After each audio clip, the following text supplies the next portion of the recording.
Alright guys, so I had several of y'all asking me on Facebook and Instagram how I buy my sterling silver.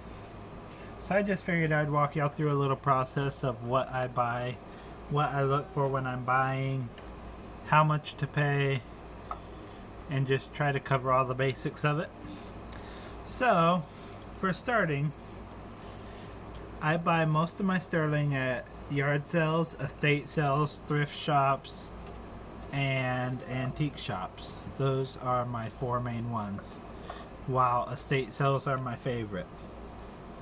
Simply because normally antique shops, a lot of them know what they have unless it's the booths that individual people own, which you can do good with those. I have found 1 ounce pieces of silver that were made into a belt buckle that I paid $1.50 for, stuff like that. Whereas estate sales, you find all kinds of interesting stuff. So whenever I go to estate sales, I take 3 basic tools along. I don't take all my gold testing kits and silver testing kits. I don't need all that to take along to an estate sale. It's just a waste of space because most estate sales are not going to let you test it there anyway. So, as far as things to take, the first thing is a magnet. No, it doesn't have to be a fancy pen magnet like this one, although I think I only paid a couple dollars for it. This one I like because I can carry it in my shirt pocket. It looks like a pen, nobody even knows the difference. The second one, this one is a jeweler's loupe. I use this for looking at marks up close because when you get to some of the gold and silver, you cannot see the marks with your bare eye. So I use this. Third one being a scale. I personally do a scale that weighs in grams and troy ounces. You can get them that weigh in grams, troy ounces, ounces. This one does grams, ounces, troy ounces, penny weight. It does all of that. Just to give you all an idea here. It's just a simple little scale. I think it costs like $6. You can get them for under 10. They're really cheap. So I used, those are my 3 items: the scale, the magnet, and the magnifying glass. First thing I do when I get there, I look for markings. If I find a marking, let's say it says 925. I'll give you an example if you can see it here. It's not very clear. My camera's not a very good one when it comes to this kind of stuff. And it's not focusing. Right inside the rim there of this ring it says 925. So that's the first thing I look for. I'll look for either 925 sterling, 800, which means it's 80% silver, 900, which means it's 90% silver. Some things will say 90, which means it's 90% silver or coin silver. But then there's some plated silverware that also says 90 that's just plated. So you just look for those markings, and normally on silverware, if it says 900 or 800 or 925, which is rare on silverware, you'll find sometimes it'll say 925-1000. That means it's 92.5% of 1000s. So that means it is going to be sterling. 92.5% of it is sterling. Same with this ring. This is 925, so that's sterling. It's the same thing. It's a slightly different metal composition, but value-wise it's the same. So that's what I look for in sterling.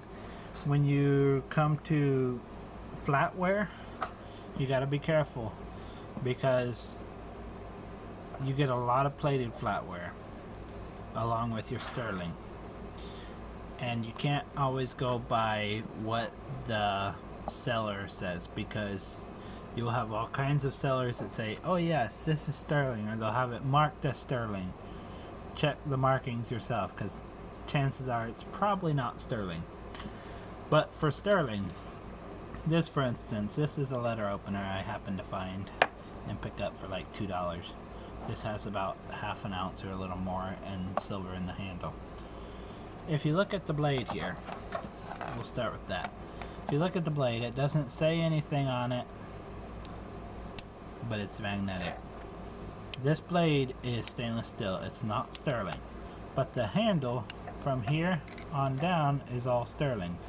Now for this kind of thing, this for instance is a knife, so this handle is sterling filled with a base.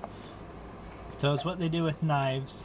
It's normally only knives. Every once in a while you'll find a fork or something that has it, but not very often.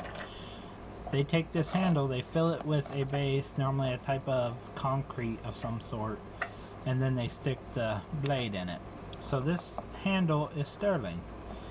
And all you gotta do is take a pair of pliers and break the blade off, and then take a hammer to the handle and break up all the inside stuff and dump it out. And then you're ready to send it in, which this I'm not sending in for obvious reasons. This is actually engraved 57 to 58, so I'm guessing it was probably a school teacher's or something like that. This is my personal letter opener now. So, and then when you're looking for markings on something like this, see if I can focus it here. You can't really see it, but right in here you can see a little indentation. That says sterling handle. That means this handle is sterling. Sometimes it'll say it up here, it'll say stainless steel blade and sterling handle or something. Sometimes it'll just say stainless steel, and then on here it'll say sterling handle or sterling. And then sometimes you'll have it where it says here, it'll say community or something. That is just plated. That is not sterling. If it says community, it's plated. Which the refinery that I send into, he actually buys plated stuff. I think he pays $2 a pound or something like that for plated silverware. I forget his prices. I've never actually sent plated because normally I can't get it for under $2 a pound, so it ain't worth my time. But every once in a while I have some. So that's what I look for when I'm looking for sterling. If it's a dish or something, such as a candy bowl or candlestick or something, if you flip it over on the bottom, if it's sterling, it'll say sterling 95% of the time. Sometimes it says 90 or 900, or there's a couple different variations of that, but you don't see those very often, at least not here in Texas. I always find just sterling. I've never actually found 90% or 800, 80%, stuff like that here in Texas, but because it's fairly rare, because most of that came from overseas, whereas the sterling stuff was made here in the US. But what you're looking for whenever you do that, if you flip it over, normally, I don't have a piece to show you, but normally it'll have the maker, such as Reed and Barton. There's a couple other ones, Wandea. There's a couple other ones I can't think of the names of right now. But you find those markings, it'll say it right under it if it has it. Normally if it's not, it'll say either silver plate, it'll say silver over copper, or silver on copper. That means it's copper with the silver plating. Sometimes it'll say quadruple plate. That means they plated it 4 different times to make that silver thicker. That's not really worth much. You're gonna get about $1 a pound for that kind of stuff. So it's normally not worth your buy, but sometimes it is. It just depends on how much they're asking. If they have a tub full of it for $5, it's probably worth it. So yeah, you're looking for the sterling marking as your main marking. And then, so if you find that piece, then is what you're going to want to do is check it with the magnet. Make sure that magnet doesn't stick to it. because a lot of stuff that says sterling, such as this ring is actually is sterling. It's actually got little tiny diamonds in it. You can't really see them. You can see the reflection. But you'll see stuff that looks sort of like this. It's newer, and it says 925 or sterling. You set it down, you take your magnet, and you go like that, and the magnet sticks to it. Or sometimes if it's a chain, if you hold it up close to it, the magnet won't stick to it, but you can see it ever so slightly pulling to the magnet. It's not going to be sterling. Leave it there.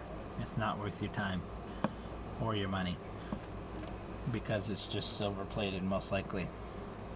Sometimes not even that. So always check it with your magnet. If it sticks to the magnet, it's probably not going to be worth your buy. Then, so let's say you find it doesn't stick to your magnet, you get your scale out. So let's say this ring, for instance. You know this ring is sterling now because it didn't stick to the magnet, which that's not 100% guarantee it's sterling, just to let you know. That's just a very high indication that it's sterling. I gotta give my little girl something to play with. She's getting fussy back here. So we know this is sterling, say, or at least trusted enough that I'm probably gonna purchase this, say. You take your scale, put it on it. I always set it to grams because that's easiest, and I drop it.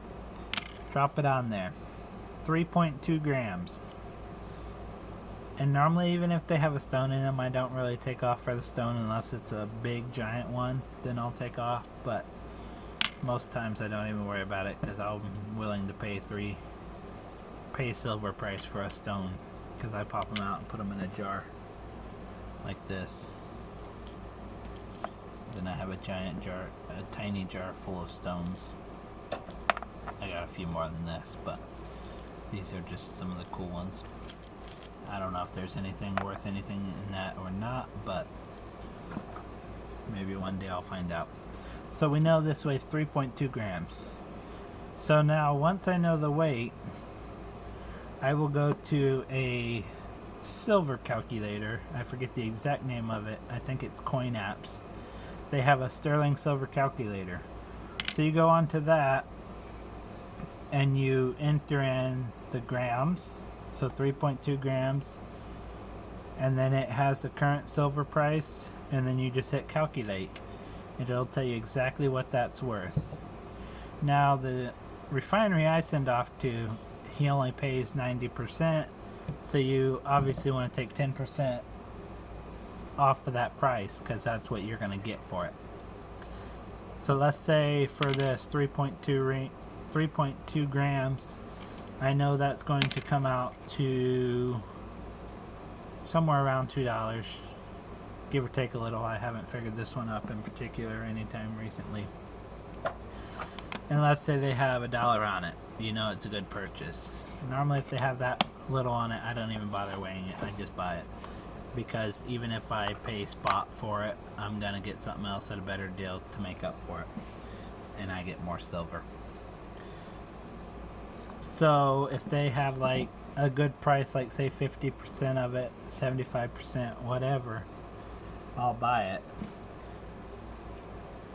If it's way more than that, I just pass on it, simply because it ain't worth my time. By the time I buy it, unless it has some stones I like in it that I want, then I'll pop them out, put them in my jar. Then I might buy it. Like this one is diamonds, so I think I paid $2 for this one. The diamonds aren't really worth anything. They're industrial diamonds, so it's just a cool little ring. So that's how I price it. If it's a bigger dish or something, drop it on the scale. If it's going to be in ounces, I will weigh it in ounces, or troy ounces, not ounces, troy ounces. Weigh it in troy ounces and figure it up that way and go off of that. And normally you get a good price. Like the last candy dish I bought, I didn't have my scale along, but I dropped it on the scale when I got home. I paid $4 for it, total silver price came out to 40 something, which at the time it would have been like 2 ounces or something, roughly. Now, when buying dishes and candlesticks and stuff, flip it over. If it says sterling weighted, that means it's a really thin layer of sterling and it's filled with concrete. That means you can't go by weight. You can't drop it on the scale and say, oh, this weighs 20 ounces. Because chances are, out of that 20 ounces, you're only looking at 3 to 4 ounces of actual sterling. So you want to figure accordingly to that. And best I've figured out, things like knife handles normally have around 1/2 to 3/4 of an ounce of silver, so I base that off of that. If it's weighted, I just guesstimate about how much it's gonna yield. Say if it weighs 20 ounces, I'm looking at probably 4 ounces, so I'll pay close to 4 ounces price. And then yeah, so that's the basics of it. Now when it comes to gold, gold is a completely different story. Because you might think gold ain't really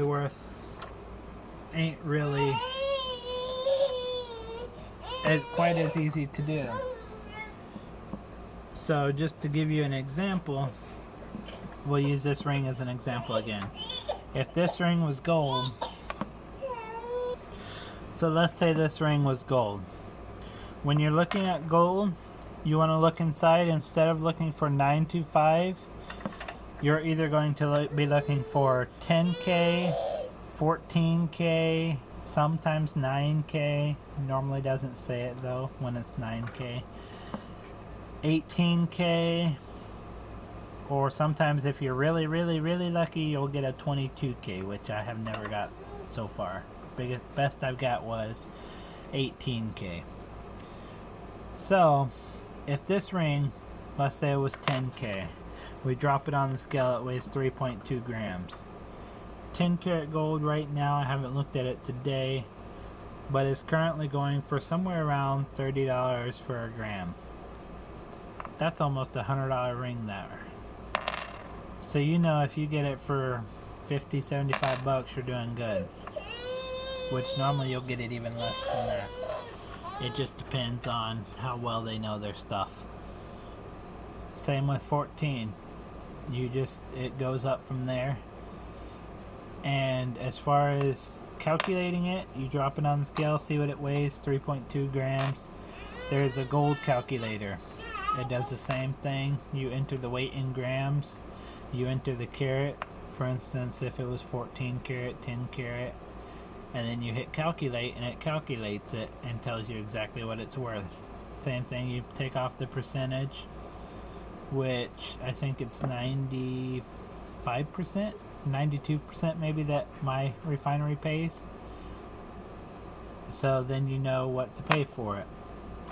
To give you an example here, see if I can find it. This is some I bought the other day at an estate sale. This piece here, it weighs in at 1/2 gram. Now they had it on the envelope that it was in, it said tested 10K. Now I didn't have anything along except for my magnet, so I was taking a chance with this one. But I knew the people that ran the estate sales, and I knew that they know what they're talking about when it comes to gold most of the time. I haven't bought any bad gold from them yet. Well, it said tested 10K, and they wanted 15 bucks minus 30%, so it came out to like 10.50 or something. So I was like, I might as well take a chance. It might be a little under, a little over. So I bought it. Well, I got home, made sure there was no markings on it. Then I did the scratch test on with my acid. Tested it with 10K acid, it passed the test. Tested it with 14K acid, it passed that test as well. Turns out it was 14K and not 10K like they thought. So this piece that would have been worth, I don't know, 12 bucks went up to like 16 bucks because it was 14K, not 10K. So you don't always want to trust the markings unless you know the sellers, which in this case I did, and turned out I got a better deal than I thought, but I still didn't do the greatest on it. I paid over the 90% with all the gold I bought at that estate sale, but that's fine, that happens sometimes. That was my fault because I forgot to take my scale. And then this piece here, this is a cool little pin. They had it marked, it's marked on the back, you can't see it, but it is actually 14K for this pen. Now it had a little holder on it. Let's see if I can find that. It had this holder on it, this little clip that slides right down over it, like that. It said 1.9 grams, 14K. And I thought, you know what, I can do decent with that.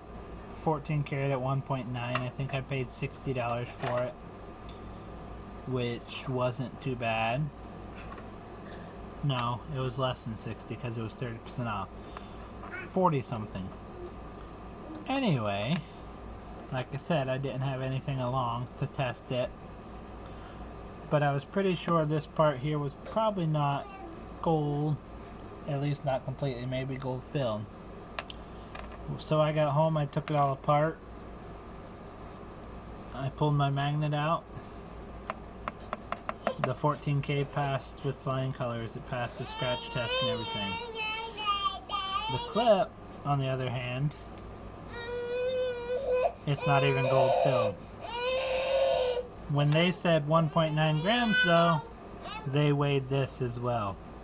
So I lost 0.9 grams on a piece of junk, a piece of trash. I just kept it just to show here. So yeah, when it comes to gold, if it's in a Ziploc bag such as this was, ask them. Say, hey, do you mind if I take it out? Don't just take it out, because some people are very picky and they will throw a fit.